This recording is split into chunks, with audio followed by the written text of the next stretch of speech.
मी सुनेत्रा अजित पवार गांभीर्यपूर्वक प्रतिज्ञा करते की कायद्याद्वारे स्थापित झाले आहे अशा भारताच्या संविधानाबद्दल मी खरी श्रद्धा व निष्ठा बाळगीन।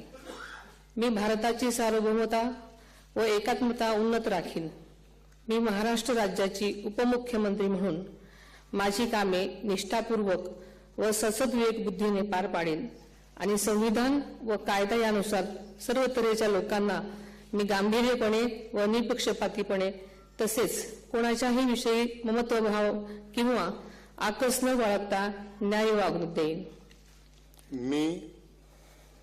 मी सुनेत्रा अजित पवार गांभीर्यपूर्वक प्रतिज्ञा करते की महाराष्ट्र राज्याची उपमुख्यमंत्री म्हणून माझ्या विचारार्थ आणली जाईल किंवा मला ज्ञात होईल अशी कोणतीही बाब अशी उपमुख्यमंत्री म्हणून माझी कामे यथायोग्य पार पाडण्यासाठी आवश्यक असेल ते खेरीज करून एरवी मी कोणत्याही व्यक्तीला किंवा व्यक्तींना प्रत्यक्षपणे वा अप्रत्यक्षपणे कळवणार नाही किंवा त्यांच्याकडे उघड करणार नाही।